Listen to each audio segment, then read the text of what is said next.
Princeton University's Keller Center, educating leaders for a technology-driven society. Welcome. My name is Nicolas. I am a graduate student in the Department of Electrical Engineering. Together with my advisor, Professor Fleischer, we have developed an imaging technique for 3D microscopy. Our innovation is based on a simple two-dimensional optical microscope, which we slightly modified to observe microscopic samples from multiple directions at the same time. What we did replicates the 3D imaging concept that are used in X-ray computed tomography scanners, here with visible light and at micrometric resolution. To enable scanning and increase sample throughput, we implemented a microfluidic channel like those used in flow cytometers and positioned it under the microscope objective. The samples are flown into the channel and observed one after the other. Our innovation combines the advantages of these three devices. We have then taken the 3D imaging capability of the CT scanner and have miniaturized the concept to the size of a microscope slide, on which we use the technology of flow cytometers to observe samples at high speeds.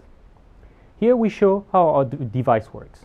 We illuminate a microfluidic channel through a slit aperture and use the video camera to record a 2D image that corresponds to a simultaneous acquisition of several projection angles. The sample is a live, freely swimming C. elegans worm.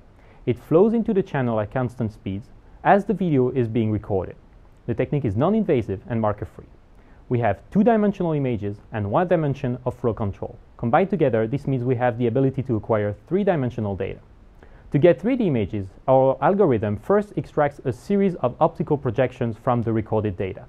This is what we show in the animation on the bottom. You can see multiple views of the C. elegans worm across a wide range of observation angles. All these different projections are then combined to retrieve a 3D image.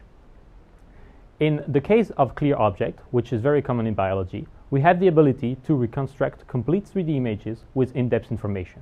This is a significant improvement for bioimaging.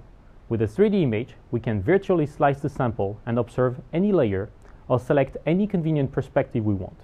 The sample orientation no longer matters, and overlapping layers of interest are no longer a problem. We show here reconstructed tomographic images of C. elegans worms. The two images on the top are tomographic slices at different depth levels that show internal features with greater visibility. On the upper image, we can see the eggs of the hermaphrodite worm. On the lower image, we can observe the digestive system and have a clear view of the intestine. And on the fourth image on the bottom, we can see what one would normally see in a regular 2D optical microscope. Because the worm is not conveniently oriented, the digestive and reproductive system overlap and can't be distinguished clearly. The innovation works for any camera and scanning device, but what we are after is optical microscopy. The market for optical microscopes worldwide is $1 billion, and our innovation has the potential to provide a simple 3D upgrade to any microscope in this market.